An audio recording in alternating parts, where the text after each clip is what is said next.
দর্শকবৃন্দ, আশা করি আপনারা সবাই ভালো আছেন। ভয়ঙ্কর সড়ক দুর্ঘটনায় একই পরিবারের 3 সদস্য সহ 4 জন নিহত। ঘটনাটি সংঘটিত হয়েছে 7 সেপ্টেম্বর শনিবার কাটাখাল সাদ্দামপাড়ায়। ঘটনার বিবরণে জানা যায়, একটি ইয়ন গাড়ি ও একটি এল্টো গাড়ি মুখোমুখি সংঘর্ষে এই মর্মান্তিক দুর্ঘটনাটি সংঘটিত হয়। এতে ইয়ন গাড়িটি সংঘর্ষের ফলে রাস্তার পাশে খাদের জলাশয়ে পড়ে যায়। ঘটনাস্থলেই প্রাণ হারার 4 জন। এর মধ্যে একই পরিবারের 3 সদস্য, তারা হলেন রামেন্দ্র নারায়ণ দাস, বর্জগোপাল দাস, গোপা দাস, এছাড়া অজিত দেব। তারা হলেন বদরপুর ধর্মনগর বস্তির বাসিন্দা বলে জানা যায়। এছাড়া আহত হয়েছেন আরও 3 জন, তারা হলেন নজমুল হোসেন, সাইনা বেগম, কাঞ্চিনা বেগম। এর মধ্যে শিশুকন্যাটির অবস্থা সংকটজনক বলে জানা যায়। আহতরা সবাই বর্তমানে শিলচর মেডিকেল কলেজে চিকিৎসাধীন রয়েছেন।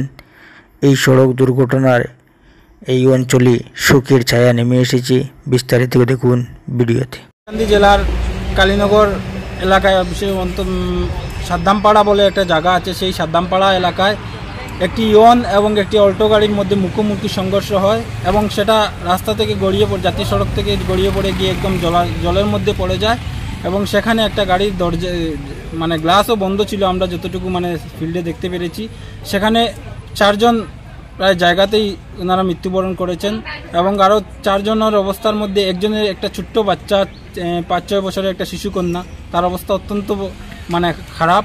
বাকি 3 জনের অবস্থা মোটামুটি অবস্থায় রয়েছে। আমরা আশা করি ছোটো বাচ্চাটিও যাতে খুব তাড়াতাড়ি সুস্থ হয়ে উঠে। ওনার মা বাবা খুব কান্না করছেন। আর আমরা তোর সঙ্গে অনুরোধ করব আমাদের হাইলাকান্দি জেলার জেলাশাসক মহোদয় তথা NHIDCL এর যারা কর্মকর্তারা রয়েছেন, আপনারা দেখতে পাবেন কাটাখাল রেলগেট রেল ক্রসিংটা ছেড়ে ওই শালচাপড়া অবধি যে জায়গাটা, বিশেষ করে নতুন ব্রিজ পর্যন্ত যে অংশটা রয়েছে রাস্তার চতুর্পাশে, সেখানে দেখবেন আপনারা যে আর কি একদম রাস্তার উপরে ছোটো ছোটো গাছগুলি রয়েছে। সেই গাছগুলো যদি কাটা হয় তাহলে একদিক থেকে ওদিকটা একটু দেখতে পাওয়া যায়, কিন্তু এখন টার্ন নিতে বেশিরভাগ, যেহেতু এটা অঞ্চলটা গোটাই রাস্তাটা টার্নিংয়ের এলাকা, সুতরাং সেখানে এই গাছগুলো কেটে দিলে যারা মাস্টার রোল আছেন ওনারা যদি গাছগুলো কেটে দেন তাহলে একটা দৃশ্যমান পরিস্থিতি হলে হয়তো এরকম অনেক দুর্ঘটনা এড়ানো যেতে পারে। তাদের